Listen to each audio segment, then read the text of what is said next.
We're here in Rio's favela, Vidigal, which may be the most scenic of all the favelas in the world. There are many different explanations for why Rio has its many favelas. Perhaps the most common origin story goes back to the Canudos War of the 1890s. A mystic, Antonio the Counselor, had been wandering around rural parts of Brazil gathering adherents. They formed a separatist community, perhaps over 30,000 people, which seemed to some, perhaps oddly, to be a threat to the newborn republic. One military expedition came to disperse the settlement. It failed. Another came. Finally, in the third try, the government got serious and really overwhelmed them with military power. The problem was the government wasn't entirely ready to pay the wages of those soldiers. And so they came here and camped outside of the capital, and a favela was born.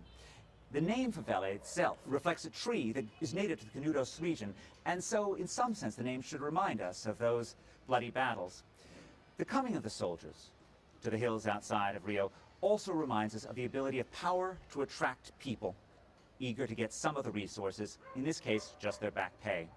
As we turn to thinking about the different ways to view the favelas, there are at least 4 different lenses through which we can view them. The first is quite optimistic. It reminds us that cities are places of opportunity that attract both rich and poor alike, and the favelas are just a way of providing cheap housing for poor people who come to Rio to find a better life. The second way of viewing favelas emphasizes the breakdown in rule of law. The people who live here have cheap housing precisely because they never had to buy the land. They took it either from the public or from private owners who weren't able to defend it. And within the favelas, the rule of law often breaks down, at least before pacification. So a second way of viewing the favelas is they are a reflection of the weakness of the public sector in Brazil. The third way to view the favelas is that they reflect the unintended consequences of seemingly benign public policies. In the 19th century, many of Rio's poor lived in porticos, in tenements down close to the city center. Well-meaning policies of the late 19th and early 20th century cleared away some of these tenements, but they didn't make alternative space available for the poor. So they moved here. They found space outside, and the favelas were born. The fourth lens through which we view favelas is inequality. These favelas coexist with remarkable wealth that is further down closer to the beach. This is one of the few areas in which poorer people live higher up and richer people live lower down.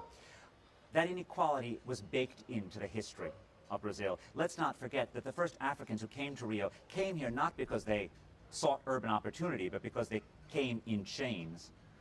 That inequality is still around us, and yet it is important that cities should not be judged by the number of poor people or the number of rich people in them, but by their dynamics, by their ability to transform poor people into rich people. Certainly, the story of the favelas is not yet over, and we don't know how it will end.